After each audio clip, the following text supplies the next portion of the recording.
That part, when I read that, I was like, whoa, now that's going to be a problem. Feel my pain.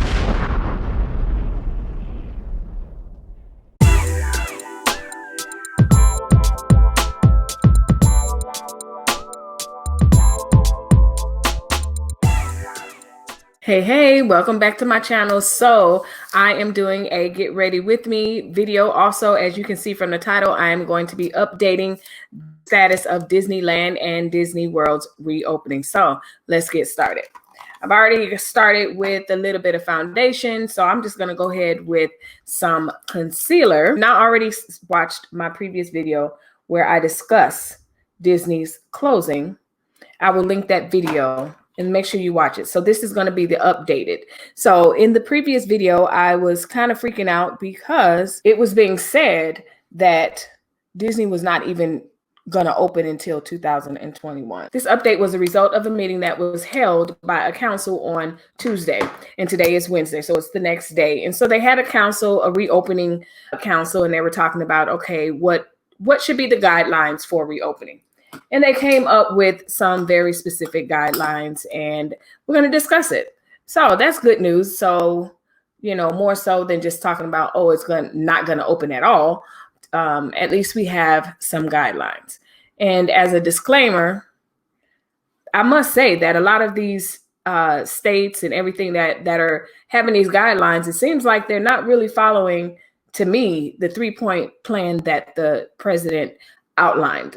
Seems like there's supplemental guidelines to what he outlined, which is fine with me. I don't have an opinion one way or another. I think it's just exhausting. I think everyone's exhausted. Everyone's ready to travel. Everyone's, you know, some people, I'm not going to say everyone. Some people are ready to travel. Some people are ready to go to different restaurants. And just like I said before, I think the difference is that the fact is each state has a different level of lockdown. So where we are able to still go to certain restaurants and have carry out, some states are just now mandating that that's possible. So with that being said, we're just going to simply talk about Disney and Disney's reopening and what they said the guidelines will be. So like I said, I am applying concealer, highlighter, however, whatever you want to call it. So right now it's more so concealer, slight highlight. I have a even lighter one. So right now, this is sort of the tone of my skin, just a little, maybe a shade lighter. But then once I go on with the highlighter, I'm going to go on with my NARS. What did the task force say? Let's see. So as I stated, they met on Tuesday, Disney World and Disneyland reopening. They discussed, and actually, even though I'm more interested in the Disney franchise as far as Disneyland, Disney World, the article states that there were other people from SeaWorld, Universal Studios. So these guidelines are for all parks, all amusement and theme parks across the board. First thing, I didn't know this, but the task force was created on April 17th to discuss the reopening of the parks. There's an actual task force. I did not know that. All right, let's go into the recommendations. The recommendations of the task force developed guidelines, and it includes 2 phases. The phases are based on park occupancy. And number 1, the task force is also mandating a 2-phase reopening plan. In the phase 1, the parks would only be able to operate at 50% capacity. That's significant. That's significant, and it's also significantly lower than what that's like a typical slow day for these theme parks. If you're talking about 50% capacity, that is an empty park. And that is what they're recommending for phase 1. So that's like for me, when I've gone on a school day, non-holiday, non-spring break, and the park was absolutely empty, and we were able to just jump on a ride and go where we wanted to go. That's what that sounds like to me. But that's the first part of the plan. It's recommending 50% park capacity. So what that means is they'll probably have a number, whatever the number is. Let's say it just hypothetically, let's say the number is 100, and they literally already have people there clicking to make sure that they don't reach capacity, you know, the little number clicker. So what they'll do is just have someone there, and once they reach 100, the park will close. And then once people leave, they'll let that amount come in. So that's going to be kind of tedious. I was telling my husband, I think that that's going to be kind of tedious because, like, if we go to Disneyland, and thankfully we typically stay very close to the park, but you're going to have to wake up really early to get in line to make sure that you're a part of that first 100 or first 100,000 or whatever it is the park capacity is. And then if you aren't in that number, you're either going to wait around, go to downtown Disney or Disney Springs, which is like the shopping area, food area, which is going to be interesting because are they going to have the same mandate for those areas?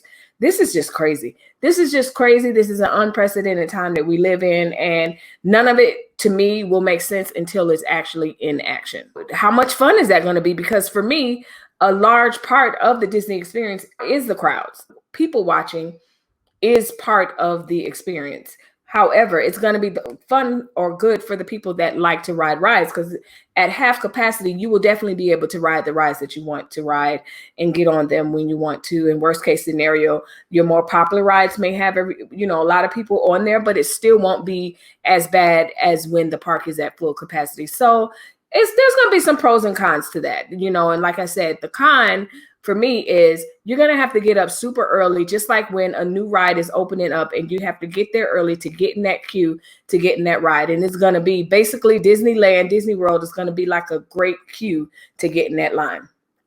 And then you're going to have the people that have annual is this, listen, I don't even know. In the second phase, it's going to be that parks would be allowed to operate at 75% capacity. So to me, that's like a day during a holiday season, the day before the school gets out. So sometimes we'll go to Disney and we'll get there. Let's say spring break starts on a Friday. We'll get there on a Wednesday or a Thursday and go to the park those 2 days and then go during spring break. And so on those Wednesday and Thursdays, the park is usually at 75% capacity. Again, way, way, way easier getting in, riding what you want to ride. The park is still packed, but it's not excuse me, running into people or anything like that. Again, there will be some pros and cons. I think, again, they're going to have somebody there probably counting, okay, when we get to 100,000, you're going to have to close the gate. So can you imagine being that family with that young kid at the gate and they reach capacity? Like, are they going to let that family through, or are they going to have that kid who's literally going through the turnstile? Oh, listen, my hat's off to Disney, Universal Studios, and everyone else, because this is going to be a sticky situation to navigate through, because you're going to have people that are going to be disappointed. You're going to have people that are traveling. You're going to have people there that are locals and have annual passes. There's just a lot of things that they probably are already going to consider. But for me, I'm just like, whoa, what is going on? Let me get this before it dries. So it's just going to be very, very interesting how they navigate. You're gonna have to be consistent, because you can't go on one day and one park personnel is very tedious about their job, and then you go another day and then they're not, or then Disney World is doing something and Land isn't, which I've experienced that. I've gone to World and World is doing something completely different, or not as consistent as Disneyland. And speaking of that, they are also saying that Disney Land will have an easier time reopening or reaching those guidelines before Disney World. And the reason being is there are more people that travel internationally to get to Disney World. And so they're saying that will have an effect on the park reopening. It says also, very interestingly, it says that the group also recommended that people 65 and older will be discouraged to visit the park during both of those phases. So once things get back to normal, they're like, you're more than welcome to come. But during those two phases, they're asking people 65 and over to consider not visiting the park.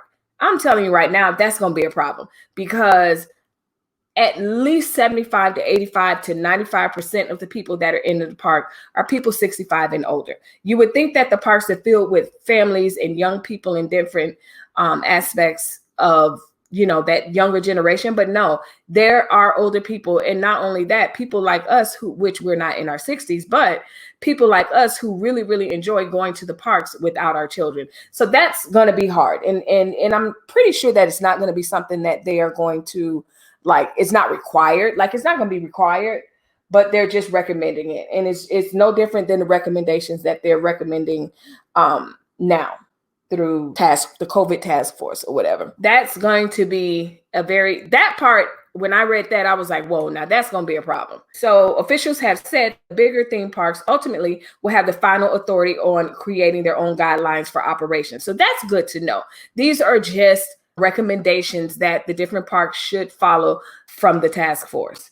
The parks are not mandated to follow that. So that's a good thing, because it allows the parks to kind of tailor the guidelines to their needs and not necessarily have to follow what the task force is saying. So I like that part, because I'm the type, I want to have the liberty to kind of make my own decisions within the guidelines. So that is good to know. So this is just an update for today, reopening guidelines. So we will see what it is that the different parks will actually come up with. I'm using a P. Louise base, and it is just a I'm going to use put a little more on the back of my hand. And that is pretty much the update.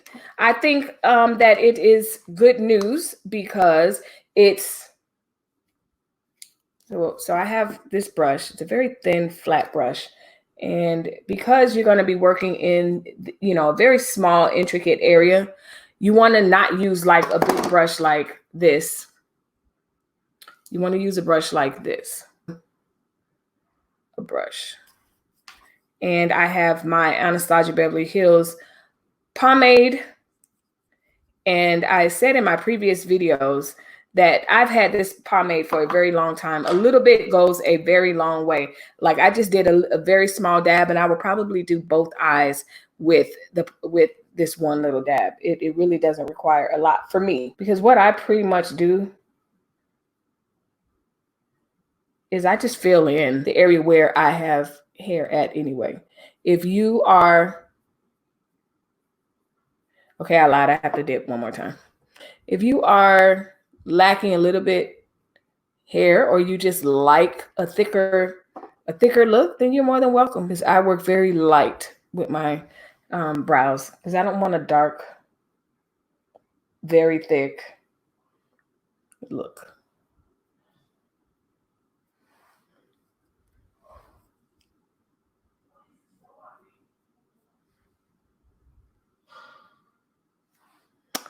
So again, so yeah, that is very promising information. We're not opening until 2021. And I'm like, no. Because I have hooded eyes, I don't want to put this eyeshadow primer on and just keep my eyes like this, because as you can see, once I close my eyes, it will kind of crease, and it'll just be icky, and it won't give me a smooth palette for me to place my eyeshadow. So what I do is I keep that eye closed, and I make sure that I pat it in evenly, work it in as I normally would, but I just keep my eyes closed. Keep my eyes closed so that it can just remain smooth like that. Because if not, all where my, like in that fold, it's gonna get clunky. Meg Thee Stallion and Miss Beyonce did a remix to Savage. See that? So that's where it's drying. Let's do a reaction to this song. Not gonna lie, I heard the beginning, the very beginning, and there was this one line, and after that one line, I turned it off, because I was like, yes. We discussed Miss Disney, so let's move on to the girls. So as a disclaimer, if you don't know, I am very much a Beyonce fan, Meg Thee Stallion. I have to admit, TikTok ruined Savage for me. Like, and I'm not even on TikTok, but it's just all the TikTok dances ad nauseum. Like, it's annoying for me. Savage remix. Here we go.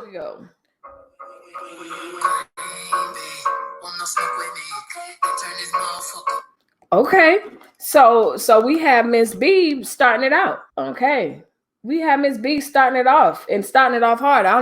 And this does not sound like the clean version. So y'all gonna have to bear with me.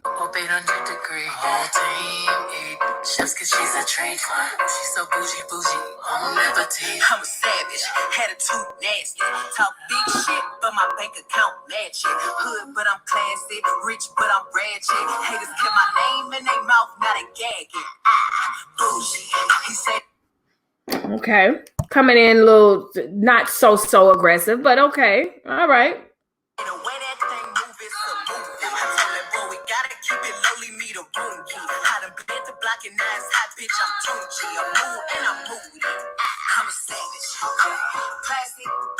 Okay, the opening.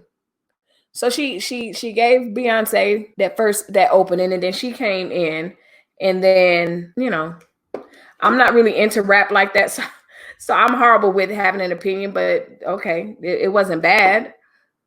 All right, let's keep going.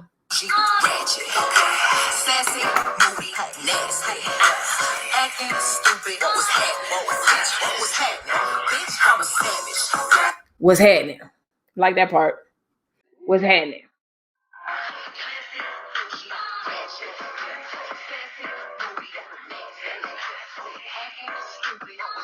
What's happening? What's happening?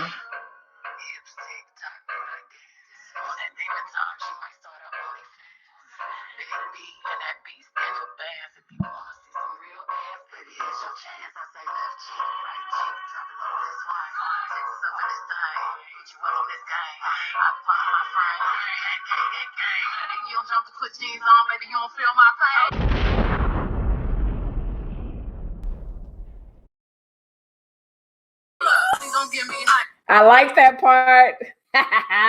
If you don't jump to put jeans on, you don't feel my pain. I love that. Oh, Jesus. In more ways than ones. I felt that. I felt that in all my glory. I felt it. If you don't jump to put jeans on, you don't feel my pain. That okay. So I think that part, I like that verse. I think that's what that's called. I like that verse better than the opening verse. Gang, gang, gang, gang. I like that. Write my name in ice. I ain't arguing with these lazy bitches. I just raise my price. I'm a boss. I'm a leader. I pull up in my two-seater, and my mama was a savage. Nigga got this shit from Tina. I'm a savage. Oh, I got that from Tina. Yes, yes, yes, yes. I'm feeling a little black girl homage to her mom. Lil Houston, they're both from Houston, so that's exciting for them. I'm pretty sure Megan, not even pretty sure, like that is just goals to be able to have a remix with Beyonce on there. Like, yeah. So what I'm doing is I'm applying the Fenty setting powder wherever I applied, where I put, I got the song, I can't even think. I'm putting setting powder where I put the concealer or highlighter. I'm not going to put much. I always say I'm not going to put much, and then I go off. All right, let's keep listening.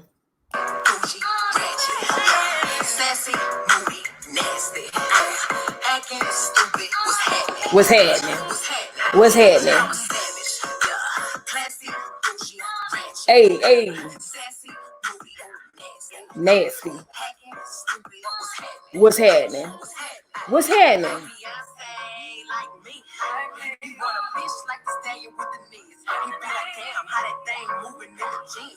I love it. I love it. I love it. And I already know, like, TikTok's gonna ruin it for me.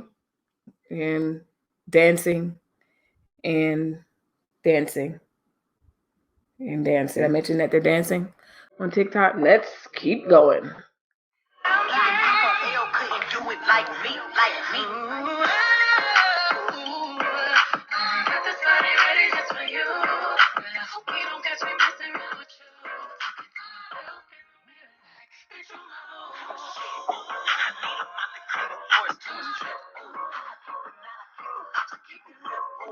I like that part. I like that part. I guess that's called a hook. I like that hook that B just did.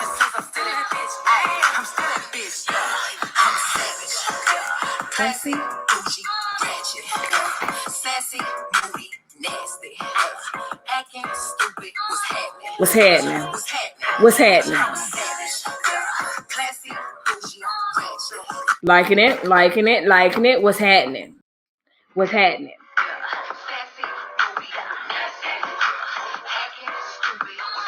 What's happening? What's happening?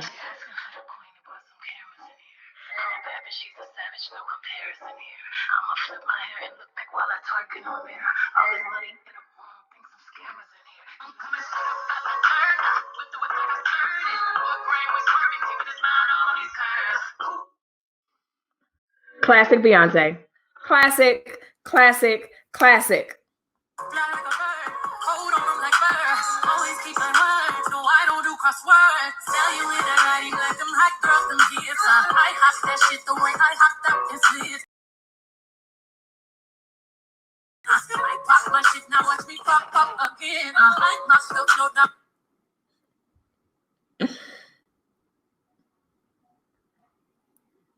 That's a little different side that she doesn't show us often. She goes back to Houston every now and then, but she don't take us back to Houston very often. And so when she does, I love when she does, because it's like, oh, I forgot she was hood.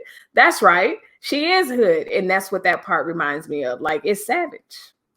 Yes, ma'am. Watch me sweep up these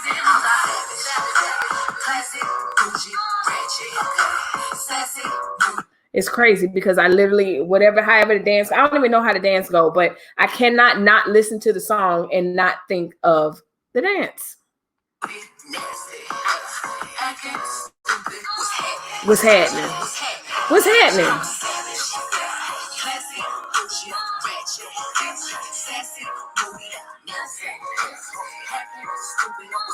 What's happening? What's happening?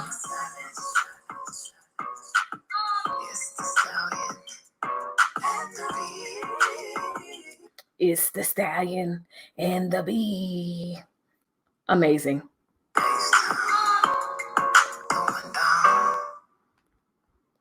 Wow. Okay. It was what I expected. It wasn't anything like wow. Creatively, something. It was classic Beyonce, ratchet Beyonce, or hood Beyonce, or Houston Beyonce, and not even necessarily ratchet, but it was classic Houston Beyonce for sure. The lyrics, there was a few lines, of course, I absolutely liked, and of course, Meg's part was typical Meg. Like I didn't. It wasn't anything that wowed me in the sense of wow, that's different from both of them, and so, but it was definitely a banger and I liked it. And not only that, I mean, can you imagine being Meg Thee Stallion and getting a phone call from Beyonce's team or Beyonce herself and being like, hey, I want to remix your song. I like your song. Let's remix it. And not only let's remix it, let's kill it. And that's what they did. That was awesome. And for those of you that are Meg Thee Stallion fans, I know y'all are like really geeked out on that because, like I said, Queen Bee and Meg together, that's dope. Like that is crazy because I can't imagine Megan getting that phone call and being like, yeah, B. If you notice when you're working and your color is going a little bit higher than you want it to, just go down to a smaller brush.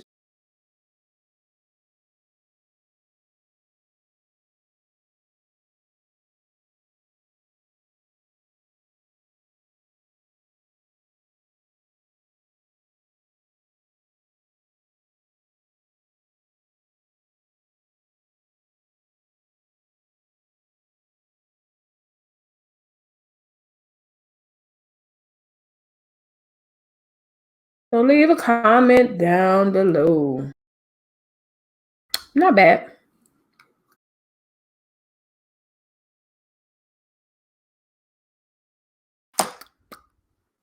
Okay, so this is the look, and thank you for getting ready with me. Getting ready to go where? Nowhere at all. Yes, we just wanted to do a recap for the update on Disney. Please leave a comment down below. Let me know if you are excited about at least the conversation that they're having about Disney parks and other theme parks, Universal Studios, SeaWorld, and different places reopening. So let me know. Leave a comment down below. Also, we did a review of the Meg Thee Stallion and Beyonce's new remix. And I talked a little bit about that. Let me know what you think. Let me know if you was like, yeah, jam into it. If not, if it's a yay or nay, or you'll pass or whatever. Like I said, it's classic B, classic Meg Thee Stallion. It was great. I think it was more of a moment for both of them. With that being said, thanks for watching. Bye-bye.